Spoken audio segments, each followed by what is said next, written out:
আমি গতকালকে রাত্রে যেখানে মাহফিলে গিয়েছি, রাত্র যখন 11:30 বাজে, কর্তৃপক্ষ আমার কানে কানে কইল, হুজুর এখানে এতিমখানা আছে, এতিম ছাত্র আছে, যদি একটু আপনি বলতেন, মানুষ একটু সহযোগিতা করত, আমাদের মনে হয় ভালো হতো। কালকে তো কালেকশন হবে না, কালকে যে বক্তা আনবো বক্তারে কালেকশনের কথা বলতে পারবো না। আমি চিন্তা করলাম আমার একটু কষ্টের বিনিময়ে যদি মাদ্রাসাটা ভালো চলে, তা আমি আবার কালেকশনের জন্য মানুষের কাছে একটু দাবি দাওয়া করলাম। প্রথমে 10 বস্তা চাউল চাইছি, 18 বস্তা চাউল উঠছে। 5 লিটারের তেলের বোতল চাইছি 10টা, উঠছে 33টা। চিন্তা করলাম দিতেছে যেহেতু মানুষ সামনে রোজা আসতেছে, আমি বললাম রোজার জন্য 100 কেজি বোট লাগবে, 2 বস্তা বোট। 10 জনে 100 কেজি বোট দিয়ে দিছে।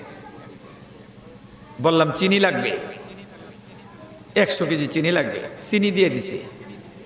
আমি বললাম স্যালাইনের যে কার্টন, এরকম 20টা কার্টনের দরকার, 30টা কার্টন হচ্ছে স্যালাইনের। এখন কর্তৃপক্ষ বলতেছে হুজুর কিছু আলু আর পেঁয়াজ লাগবে। আমি নিজে দিলাম 1 বস্তা। আমি বললাম 1 বস্তা পেঁয়াজ আমি দেব। আমার সাথে যে ওয়াজ করে মাওলানা মাইনুদ্দিন, সে বললো আমি দেবো 1 বস্তা আলু। এখন আলু মোটামুটি 5-7 বস্তা হয়ে গেছে, পেঁয়াজ 100 কেজির উপরে হয়ে গেছে। এখন কর্তৃপক্ষ বলতেছে হুজুর মুড়ি লাগবে না, মুড়ি 2 জনের 2 বস্তা মুড়ি দিছে। এভাবে কালেকশন করতে করতে করতে করতে টাকা, চাউল, তারপরে তেল, তারপরে লবণ চাইলাম, লবণ 25 প্যাকেটে এক ব্যাগ পলিথিন না বান্ধা থাকে, এখন এরকম 2 ব্যাগ লবণ পাইছি। পরে ওরা আমাকে বললো যে আপনার 8 ঘন্টার মেহনতে আমাদের 2.5 লক্ষ টাকার উপরে কালেকশন হয়েছে। তা আমি যখন অফিসে গেলাম আমাকে বললো যে হুজুর আপনারা কি দিব? আমি বলছি আমি তো দাবি করি না, বিশেষ করে কোনো মাদ্রাসার মাহফিলে আসলে টাকা চাই না, যা দেন আলহামদুলিল্লাহ। আমাকে 17,000 টাকা দিছে। আমার ড্রাইভারকে দিছে রোমান, তাকে দিছে 1,000। তো বলছে যে আপনি বেজার না খুশি? আমি এমনিতে খুশি, কারণ আমি টাকা চাই না, টাকা চেয়ে আনি না। আমি জানি যে আমি 10 তলা বাড়ি বানাইলেও এখানে আমি থাকতে পারবো না, আমাকে চলে যেতে হবে। সুতরাং 10 তলা বাড়ির আমার দরকার নাই। 4টা ছেলে মেয়ে আছে, ওদেরকে যদি মানুষ করতে পারি, আর আমার মা বাবা আছে, তাদের যদি খেদমত করতে পারি আলহামদুলিল্লাহ, এর বেশি আমার কোনো চাওয়ার নাই। লোকজন অনেক খুশি হয়েছে, মুরব্বীরা আমার মাথায় হাত দিয়ে দোয়া করে দিছে।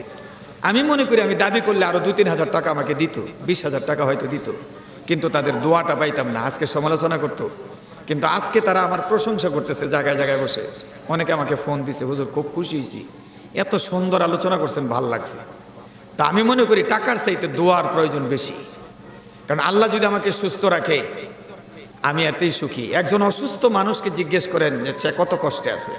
যেমন আমাদের এই যে আলমাস কাকা অসুস্থ কতদিন ধরে, আমি দোয়া করি আল্লাহ তাআলা ওনাকে সুস্থ করুক, শিফায়ে কুল্লি আজলা দান করুক।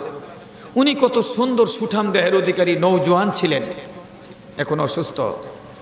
আপনি বলেন 10,000 কোটি টাকা ওনাকে দিবেন, দিয়ে যদি বলেন যে টাকা নাও তুমি সুস্থ হইবা না, উনি কিন্তু টাকা নিবে না।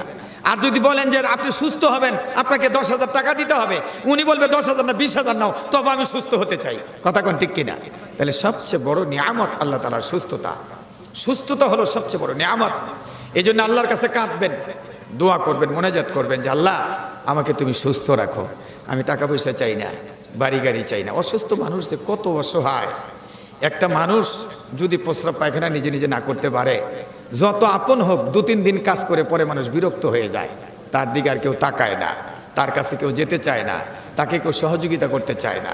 এই জন্য আল্লাহর নিয়ামত সুস্থতা, এই সুস্থতা কামনা করবেন সব সময় আল্লাহ তাআলার কাছে।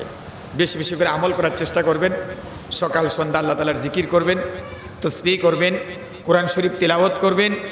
তারপরে কিছু কিছু দোয়া আছে এগুলো মুখস্থ করে নেবেন। আয়াতুল কুরসি পড়বেন, সকালে সন্ধ্যায় আয়াতুল কুরসি পড়ে বুকে ফু দিবেন, নামাজের পরে সালাম ফিরায় আয়াতুল কুরসি পড়ে বুকে ফু দিবেন। আপনি যদি রাতের বেলায় আয়াতুল কুরসি পড়ে বুকে ফু দেন, দিনের বেলায় আয়াতুল কুরসি পড়ে বুকে ফু দেন, আল্লাহ তাআলা মৃত্যুর সাথে সাথে আপনাকে জান্নাত দিয়ে দিবেন। সুবহানাল্লাহ।